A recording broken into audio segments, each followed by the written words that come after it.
Welcome back to The Great Expanse by JohnBat426, and you've clicked on the thumbnail. You know what kind of video this is. The recap with no cap, even though I do have a cap on, representing those 2-0 Pittsburgh Steelers.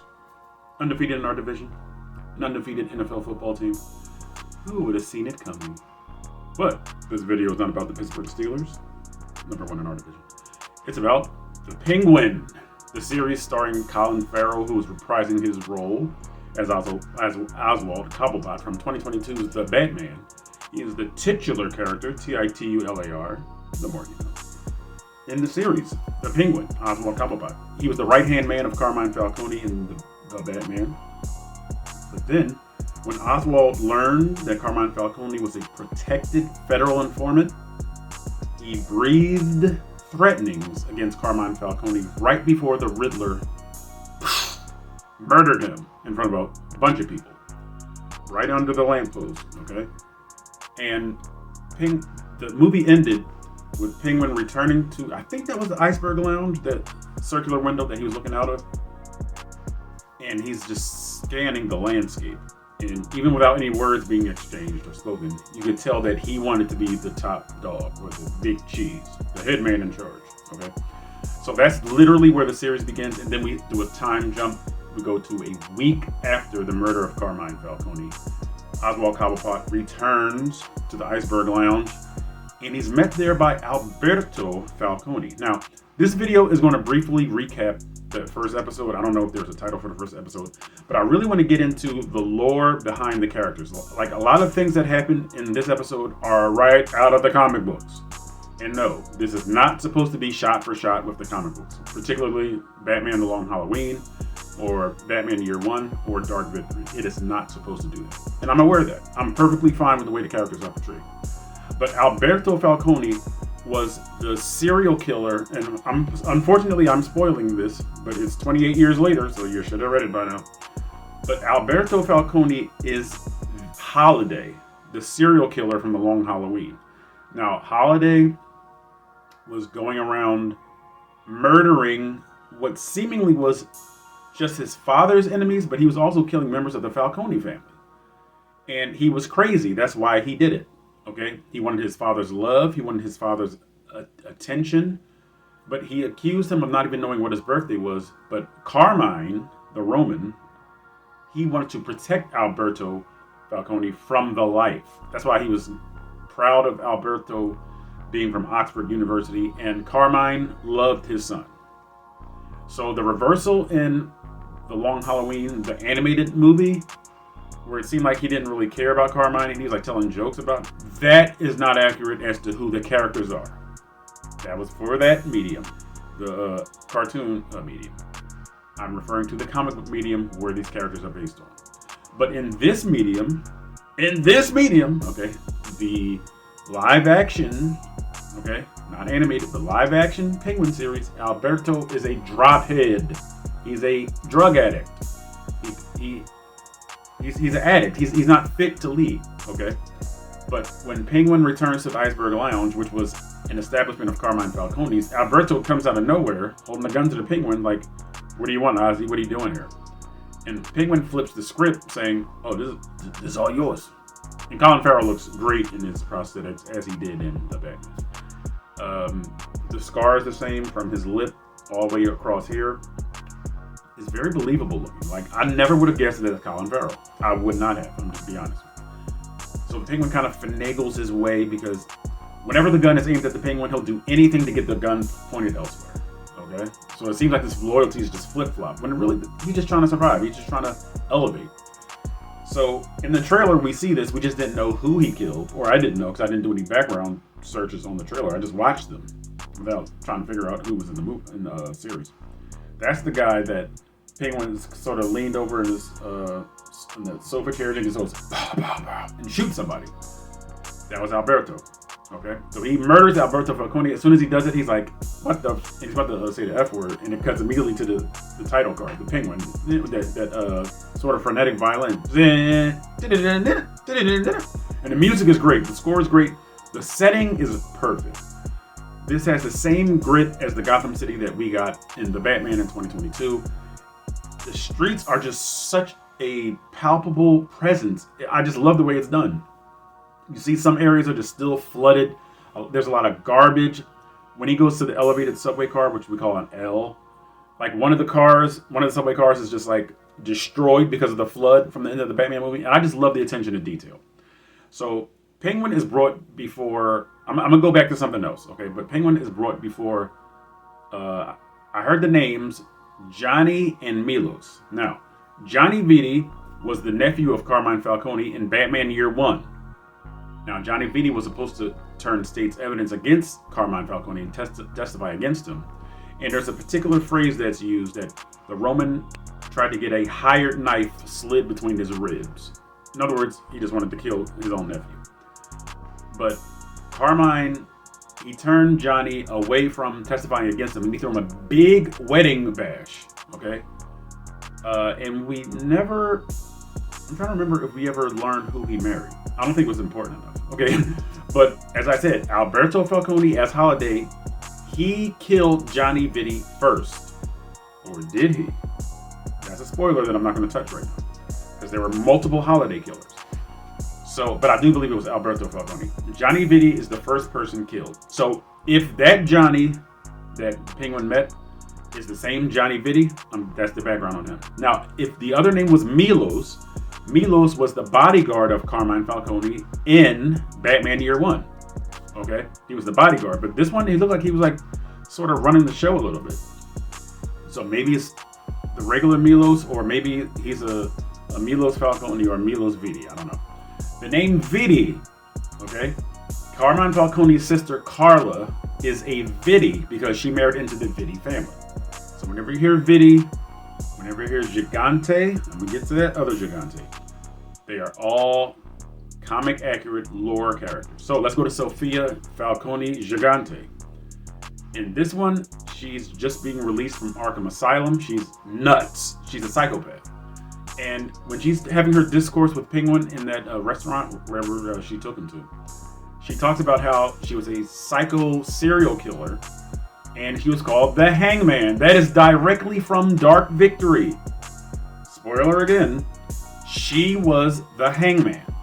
Now, this mystery serial killer in the same vein as Falcone, once a month, okay, just like the Holiday killer, she was killing police-related people. Now, Alberto was killing mafia-related people only. He wasn't killing any police officers. But Sophia is only killing police officers, okay? So once a month, she would hang them, and it's later revealed that it is indeed her. So that was fresh out of Dark Victory, that Sofia Falcone Gigante was the Hangman. Spoiler if you never read it. So I like the attention to details. These are things that we know as comic book readers and graphic novel readers, okay? So Sofia Falcone Gigante, fresh out of the comic book lore as far as her backstory. Physically, she's very different because Sofia is a hulking giant woman, almost very manly. But this one, she's a little more feminine. I buy it. It's good for the show. Okay. So these are some lore characters that I definitely want to explore. Bars. Okay. But let's go back to the episode itself. So Penguin leaves the Iceberg Lounge after he kills Alberto, okay, and he finds these kids trying to steal his hubcaps. So Penguin is already a little flustered because he just impulsively killed Alberto Falcone for making fun of him. And I was saying while I was watching, I was like, how do these people in these mafia movies, there's no way they can know this, but how do they not know that they're next to be killed when they're mouthing off to people that really have power? You know what I mean? The whole time I'm watching it, and I'm like, this guy's digging his own grave. I'm like, Penguin's going to kill him. This guy won't survive the episode. And Penguin makes that come true. So Penguin shoots at these kids. And again, I don't think he meant to kill them because he could have. But remember, the Penguin is by himself. And he just killed Alberto Falcone, who was supposed to inherit the empire of Carmine Falcone. So he just killed the top dog. So he knows that he's going to need people on his side. Right now, he has no one. It's literally just him. Okay? So one kid, before he can escape, Penguin stops him. And he basically says, do what I tell you to do or I'm going to kill you. So the young man's name was Victor. So Victor is basically his lackey. Over the span of the episode, we watch how the Penguin finagles between, and again, this is not in any particular order. He finagles between So in essence, the Penguin now has one young man in his corner who's his henchman, or runner, or errand boy. But he keeps telling him, "You betray me, I'll kill you." Then he says, "You betray me, I'll kill you, but you like to fish." You know, so the threats mount to instill fear in this kid. But over the course of the episode, you see that Penguin is really trying to just pull whatever he can out of him, if there's any kind of usefulness in him. Because he keeps saying, like, you need ambition. And he sort of accidentally, I want to say accidentally, but he accidentally bonds with the kid because he came from the east side as well. And he talked about this one place, I forgot the name of it, something about slushies. And he said, "You mix all the flavors together?" And the kid's like, no. And then at the very end of the episode, and again, I'm jumping all over the place, you see him and the kid Victor, like, sitting in front of, like, this building by the elevator train, drinking slushies. So it's funny how over the course of the episode, you see the Penguin navigating his way through the criminal underworld because of what he did, okay? And then there's also this, I don't want to say character development, but you see a bond take place between Penguin, Oswald, and his sort of stooge, Victor. All right? Now, let's get back to the meat of the episode. Now, Sofia Falcone Gigante, she tells Penguin when Penguin goes to the Falcone mansion, because Milos and Johnny, they basically like, look, we got too much heat. The drops plant, where they sell all the drops, because we see earlier the Penguin with Victor, basically, Penguin sort of runs the drops operation for the Falcones. And it looks like business as usual. They say that a lot of the stash was damaged in the flood, and they say, hey, we got 30% out.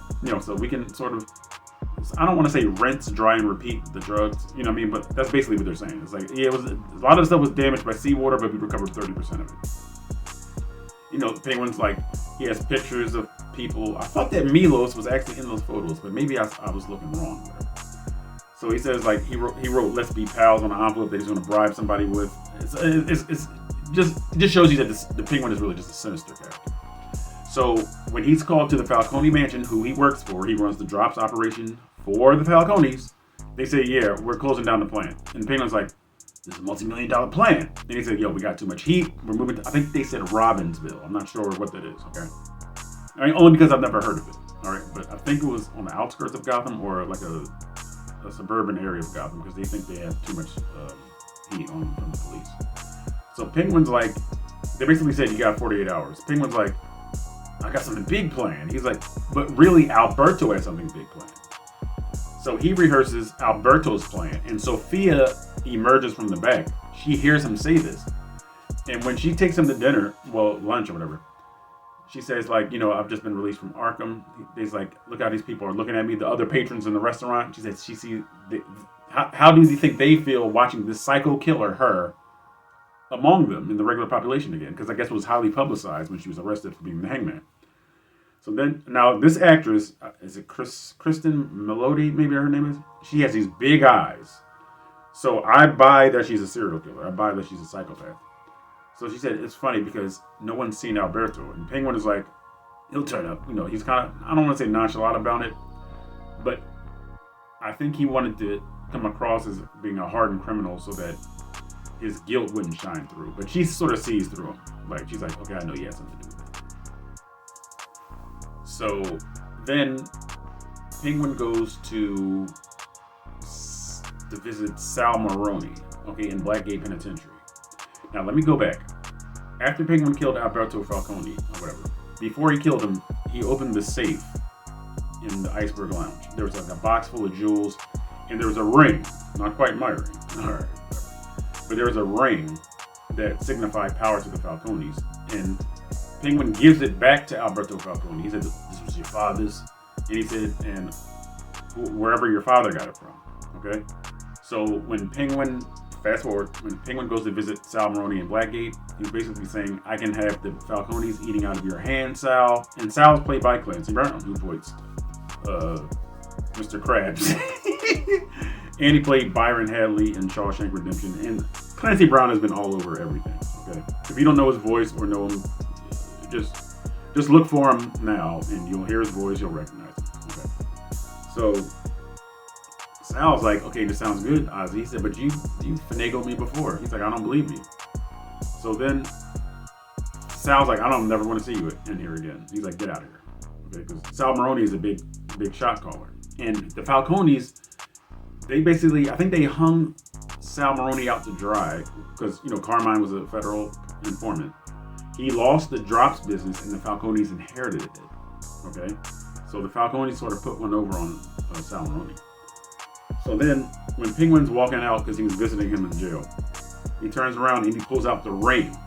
So the ring belonged to Sal Maroni before it belonged to Carmine Falcone. So Penguin just puts it on the table as in a sign of a gesture saying, okay, I'm really done with the Falcones and I'm sort of earning your trust, but not really by giving you your ring back, which meant a lot to Sal. You see Sal's like sort of like stony exterior kind of fade when he sees the ring. He like picks it up. He's like, I think he said, where did you get this? I don't remember if he did, but you could tell that he really was feeling being reunited with his ring. Okay.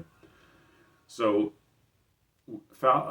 Penguin is about to return to his apartment and he sees a bunch of the Falcone guys outside of his apartment. He even sees Sophia. Now he's driving around in this purple Maserati. And I'm like, why is he driving around a car that extravagant because of the color and that, exotic? So Sophia sees the car and he's like, oh crap. So he heads off and they chase him. So basically he tries to evade the Falcones, but unsuccessfully. I'm not going into every single detail. He's basically knocked out and he wakes up like naked and tied to a chair. And Sophia's basically interrogating him. And she's like, where's Alberto? Because she knows he killed Alberto. So now Penguin, while he's being chased, he called Victor, the young man that he sort of coerced into his service, and Victor never picks up. So they're like wrapping, I don't know if it was barbed wire, but it was something. They were like wrapping it around his like exposed flesh, because he was like naked in the chair. He's like screaming, it's like bleeding out of his arm. And then they hear the sound of a vehicle just like revving and like, because I didn't know they were right outside the Falcone mansion. So they hear a crash. Sophia and the guy that was torturing Oswald, they leave and they see this like red Cadillac like crashed into the mansion and the trunk is slightly open. So Sophia opens it and she sees the body of Alberto Falcone dead.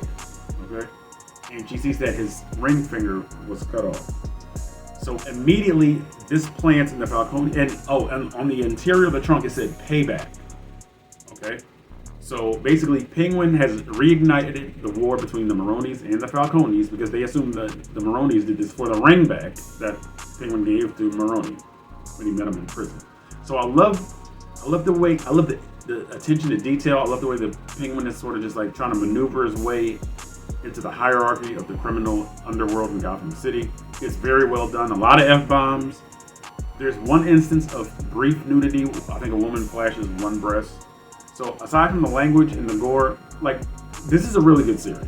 I like the way it started. I hope the tone stays like this. I hope that there's a mention of that vigilante. I don't really need to hear the term Batman. I don't need to see Batman. But I need there to be an acknowledgement at a nighttime scene. Because remember, a lot of this stuff happened during the day. A lot of it. So this could kind of tie into the Dark Knight. When the Joker said, I see why you guys are doing everything during the daytime. Because everybody's scared to death of Batman. So that makes sense, but I don't need to see Batman, but it'll be interesting if we do see him. And I definitely want to see more of the organized crime element of Gotham City. I definitely want to see the Vitti family, maybe see Carla Vitti, who was the sister of Carmine Falcone, maybe see Lucia, who I believe was Carla's daughter, okay? But this is very well done. I love the way it is being played out. I like the intrigue. I like the real world aspect of it. Like, this could really be an episode of The Sopranos. It could. All right. And I really enjoyed this. Leave a comment below if you appreciated the recap with no cap, even though I have a cap on.